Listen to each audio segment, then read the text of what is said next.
All right, I am here with Carla Santiago, the founder of Stori Digital, which is a point of connection agency.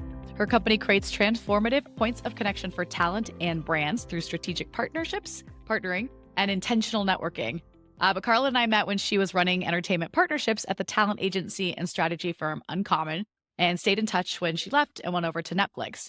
And the very cool local community partnership work she was doing at Netflix and now at her own agency, Stori Digital, is why I desperately wanted to interview her. As she might say, I definitely followed up like 10 times, like, please, can I interview you? Because you have such a wealth of knowledge that I was hoping you would share. So thank you for joining me this evening. Thank you for having me. I'm Yeah. excited. Yeah, me too. This will be fun. Because I feel like some of the stuff we haven't talked about in a while. But let's start with just some definitions so we're on the same page and we understand kind of your perspective and how you characterize these specifically partnerships, which most of your job titles have had in the description. Mhm. And point of connection, as Stori Digital is a point of connection agency. Can you kind of clarify those terms and maybe any others that might be relevant? Partnership for me means the same thing, whether it's a romantic partnership, whether it's a friendship, whether it's two businesses collaborating together. It means that there's a mutual understanding, and it's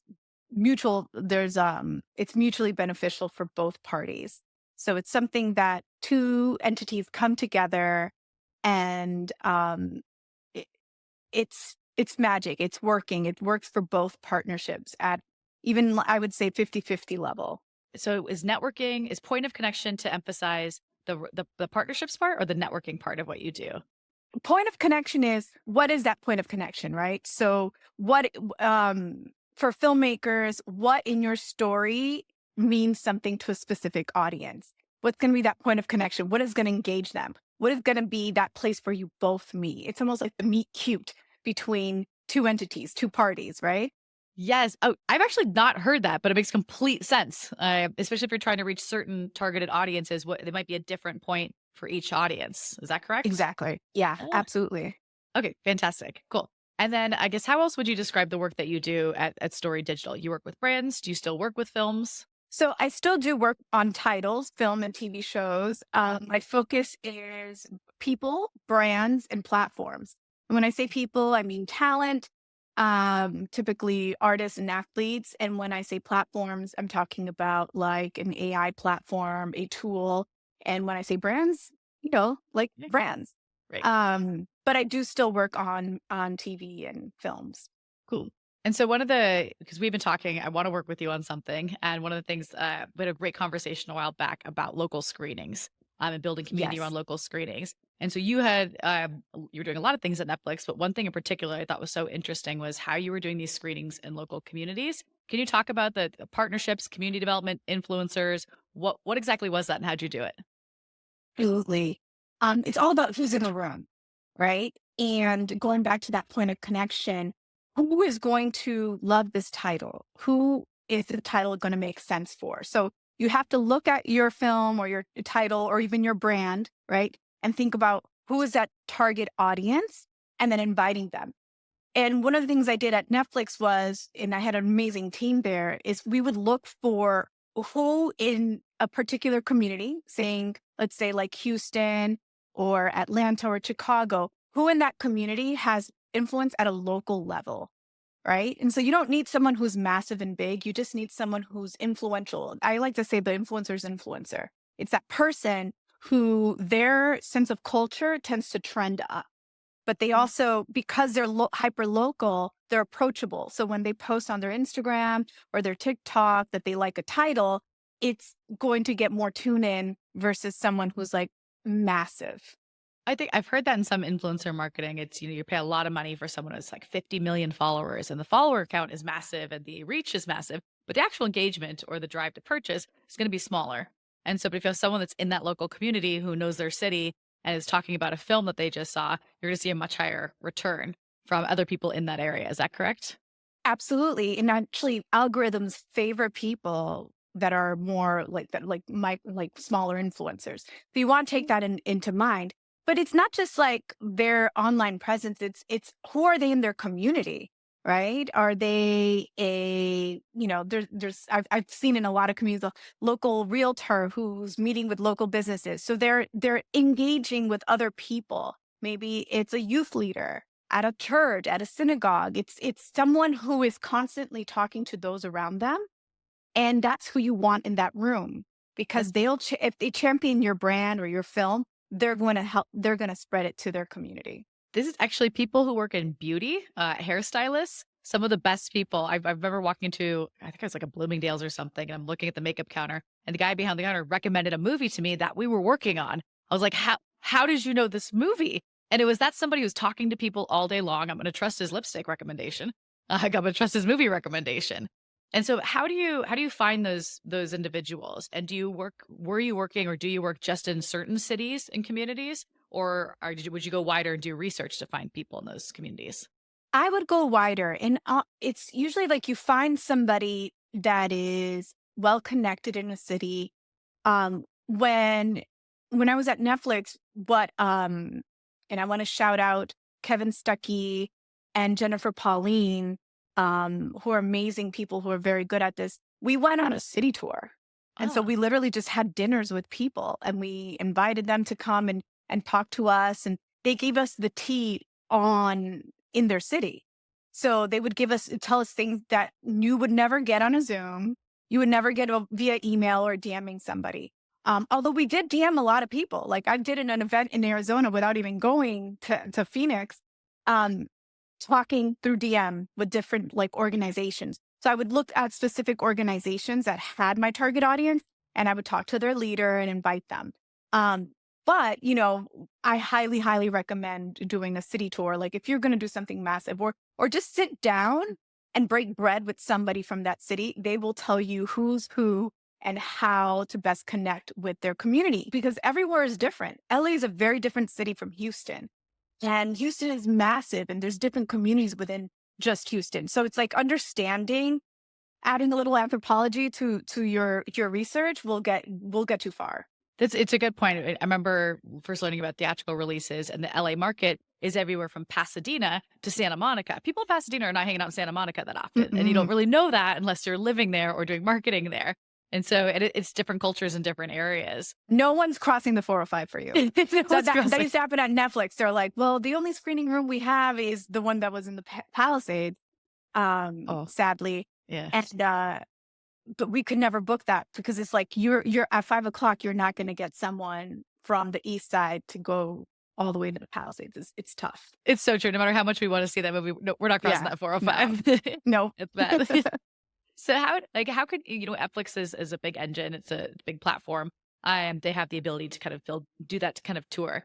Is there a way to what are the options for more independent filmmakers? Is that something where the filmmaker goes on a tour and maybe like stays a couple extra days in that city to learn the audience? Do they work with someone like you who's already kind of done this and roadmapped it out a little bit? What are the options for filmmakers to do this type of local community building partnerships and marketing? I mean, it sounds like I'm promoting myself, but really not. I really do think you should partner with somebody. Oftentimes, filmmakers are very much in their artistry, and it's hard for them to self promote. I mean, every now and then you get somebody who's willing to do that work, but it's hard, right? And Yeah. so, partnering with someone who can go out and do outreach. Meta Al Hassan did a series for PBS, and she recently reached out to me to find a community of Muslims within LA. And so I just started reaching out on LinkedIn and I started looking at people and within the community and DMing people on Instagram. And we had a full house. So she is the artist, she's the writer, she's the showrunner. She's not going to be reaching out to people individually, right? It is a um I like to think it's a talent to know how to and reach out to people and invite them to events and word it and make it in a way that they want to, that this is going to be something that they want to engage in. I know. I think you're totally right. This is why I wanted to talk to you about this because you're so good at this and it's so true. It isn't just like, let's make a spreadsheet, which maybe is part of it, and ping people and send them an invite. It's to your point, it's that point of connection. Why is this person interested in coming? What value is this screening going to be for them? And how do I make sure they know that in how I'm communicating it? Especially for cities like New York and LA, where you're competing with so many events. you have to think about that person. Is your event at 5 o'clock or 6 o'clock? Right? Are you telling them sit in traffic and come to my screening? Depending on the time, depending when your screening is, like, think about that person. What is best for that person, right? So sometimes I'll do events from 11 to 2 on a Friday because a lot of parents then don't have to think twice about their kids and they don't have, and Friday's an easy day for work, for workload, right? But when it comes to nighttime during the week, you've got to understand who your audience is and what is the value proposition that you're giving them. And how are you communicating that in your invite? Yes, yes, all of that. We think like, yes, if someone's going to get a babysitter, not like even just to go see a movie in a regular theater. Most of my friends who like are have young little kids right now. I can't remember how old your kids are, but it's really tough to get out of the house and Yeah, expensive to put the babysitter, get a very babysitter. So expensive. yes, yes. So like your event has to be worth that, or you in planning it make it accommodating to that audience's schedule and situation. It makes sense. Absolutely. And then with that along goes with what I like to do at events is I like to connect people, right? So it's not that you're just seeing a screening.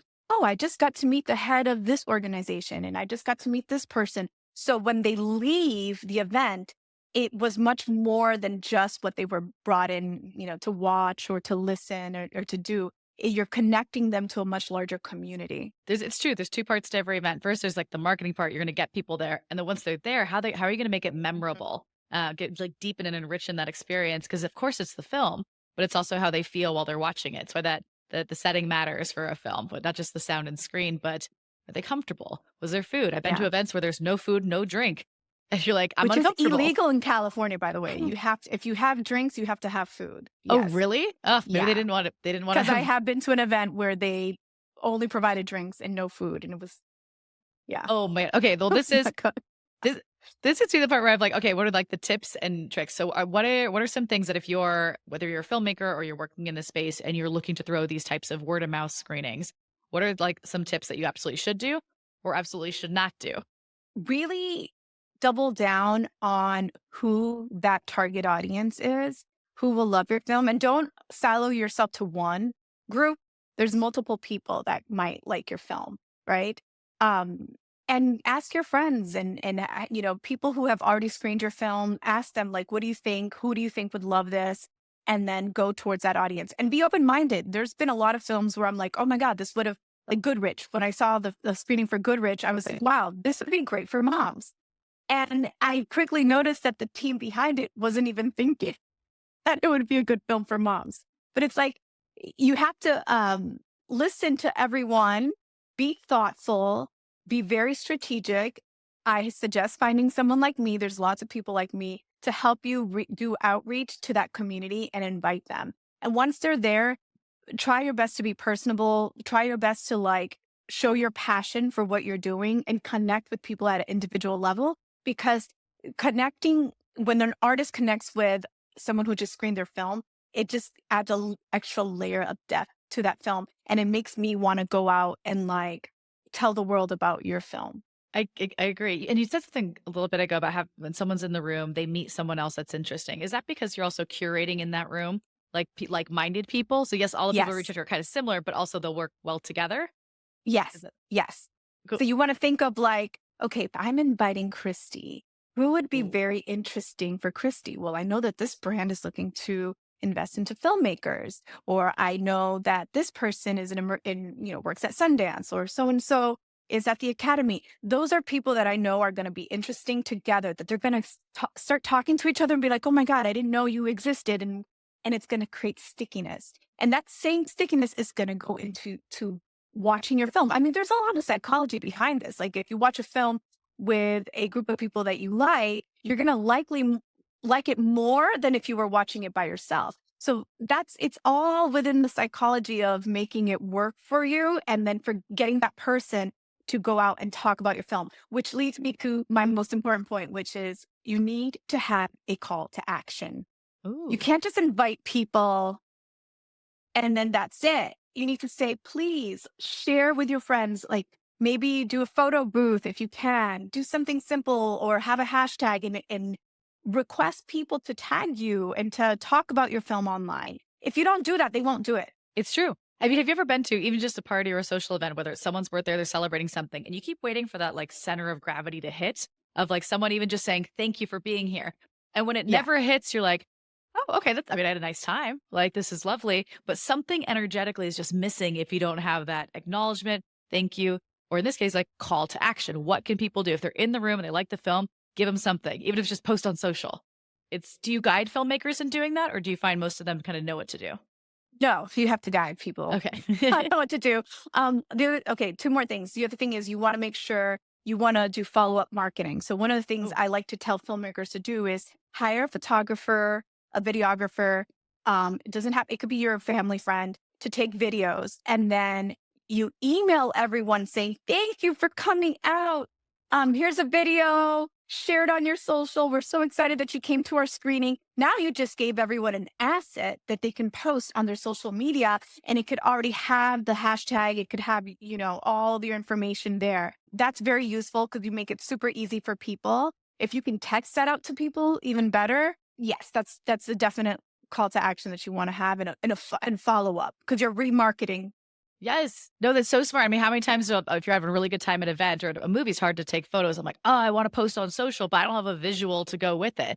And if someone sends me a professional photo, I'm like in action talking to somebody, I'm like, I look great. I'm going to Uh-huh, post that uh-huh. You're photo. gonna post it. Exactly. People are it digs in a little into the ego where it's like, oh, I look good in this photo. I'm gonna definitely post it, put it on my LinkedIn. Yes, exactly. And so all these pieces, like they take work, and it's like part of the reason why I want talking about what you do is because I know what you do is so valuable. And it's not self. We're trying to rebrand it. It's not self distribution because there's nothing self about it. It's Mm-mm. better to work with a team. It's independent distribution because it's outside the system. So we want filmmakers to work with people like you and build these teams. But some of these events, it sounds like it's a lot. So it's like it's targeting audiences, inviting them, managing the RCP list, production. Does all of this fall under your umbrella, or do you separate from Yeah. production? Okay. Oh, nice. Yeah. And let me you don't have to do much if you pick the right people to be in the room. Like you don't need a bartender with like fire and flames. You don't need anything fancy. Honestly, I did one of my most successful campaigns. We paid for screenings through Alamo Draft House, and we just gave like drinks and popcorn, but we were very specific in who we invited. And then we had a really nice message in the beginning saying, Netflix thanks you. It wasn't anything special. Uh, And the amount of engagement online that we got just from those 64 women that we invited, this was just one screening in Dallas that was like 64 women. We had so much engagement. And it wasn't like anything fancy. It wasn't like there was a red carpet, but they just felt seen. mm, And we put the right people in the right room. Women connected with each other. They were happy and they talked about the film, which was the goal. And one more thing in the Q&A portion of the screening, very big key, know your audience. When you're having a Q&A session and it's with other filmmakers, you're going to deep dive into the filmmaking. Do not mm. do that with regular audiences.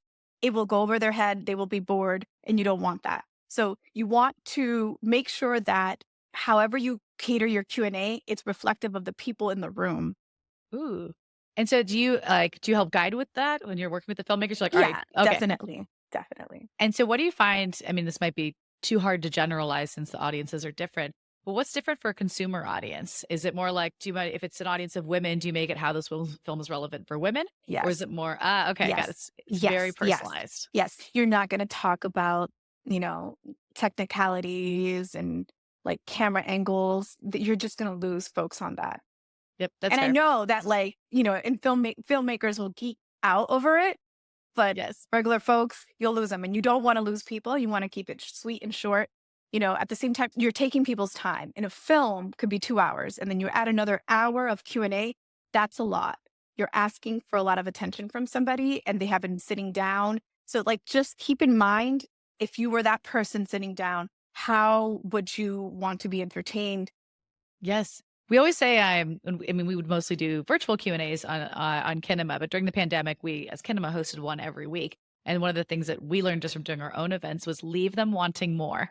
And so Yes. like we try to keep our Q&As, and it was virtual, so different, but like max 20 minutes Mhm. and we try and get in, try and be pithy. But if people start to feel a drag, then you don't want them to leave feeling like, I need to go. And to be Yeah. like, oh, I can't believe I have to go. Like Yes, that's that's the exactly feeling. it.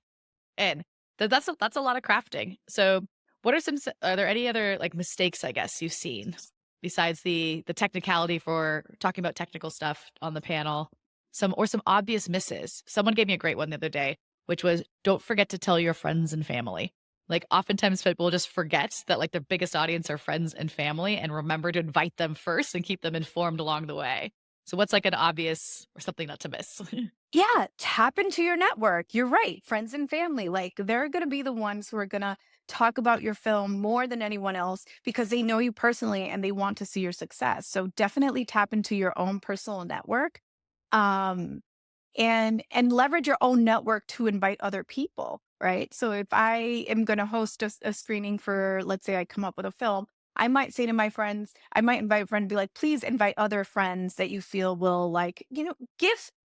I think we have a hard time asking for help, especially people, artists. Yeah.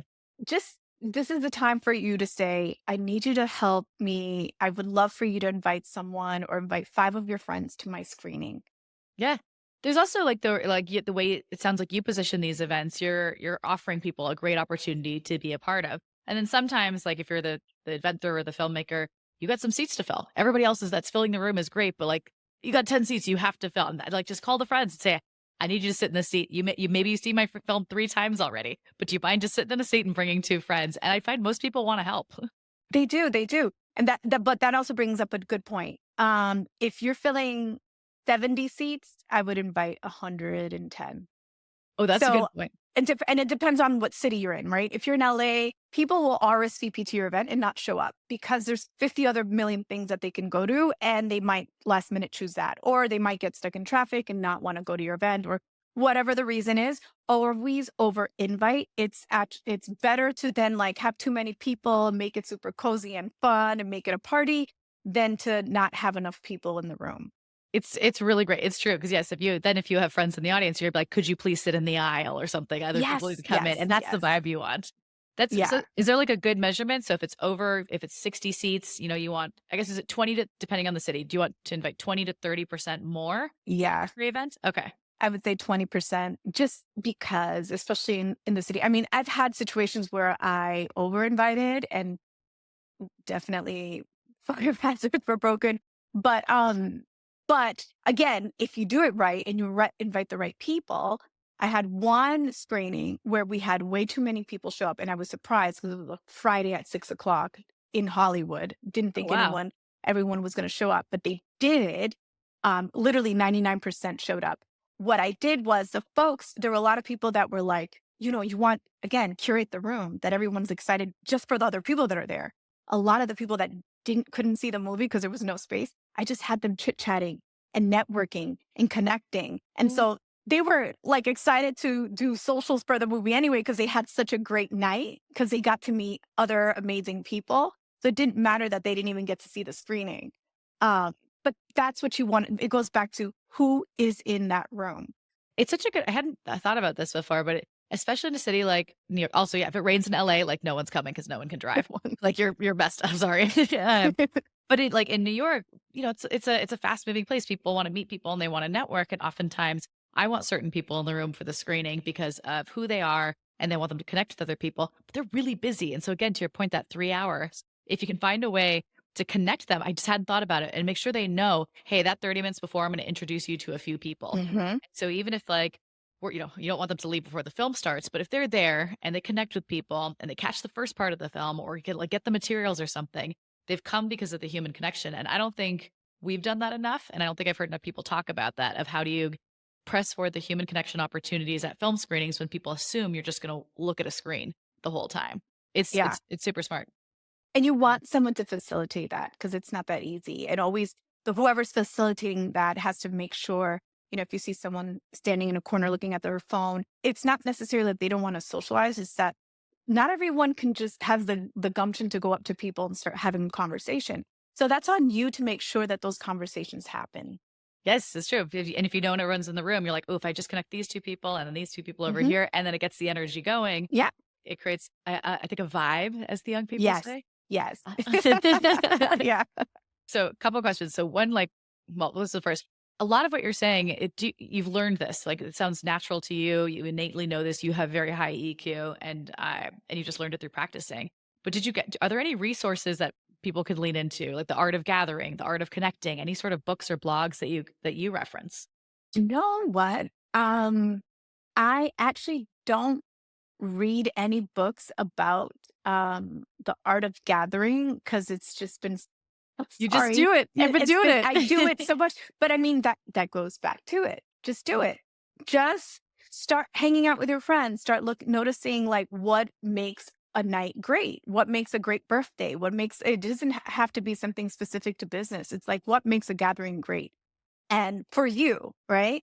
And then have conversations with people. Why did you like that event? Why did you have so much fun at Chris's wedding? Like, what about it? And start noting those things down. And in my experience, at the end of the day, number one, people. Who's in the room? Then food and music and all that falls into place. But who is in the room and how you make that person feel is what's going to determine whether they say this was the most amazing event or not. I completely agree with that. Okay, so how do filmmakers, how do brands, how does anyone that want to work with you to do these incredible events that you do? How do we find you online? Well, my email. You can hit me up on LinkedIn. I check it quite often because I do use it as a tool for community You're building. very good at it. So you can hit me up on LinkedIn, Cool. and I will love to listen to hear about your film, and I can connect you with other people in whatever city you are in. One other thing I want to share is that people don't realize a lot of content creators, like influencers, people, social media folks that have amassed a large following, a lot of them like to go to premieres and they like to go to screenings and Ah, they don't get invited enough, which is odd. huh. Yeah, so keep those people in mind and don't be afraid to reach out. Like you never know. Oh, You never know. it's a great idea. I've been to a couple smaller film premieres, and they've had these incredible influencer carpets where there's an actual photographer who takes an actual like red carpet photo, sends it to their phone instantly, and it's such a smart setup. And Yes. I'll put this link in with your links in the description. It's not that expensive. It's like a few $100s, and you just set up those creators to amplify your film for you. I mean, I did the red carpet. Who am I? Like I got my photos. Like it was Of great. course. Everybody was able to do it. So I'll share that link too. I guess any other tips, any other things filmmakers should know, or you want to make sure before we end this conversation that we get out there? Definitely lean into community. Look at people who are leaders.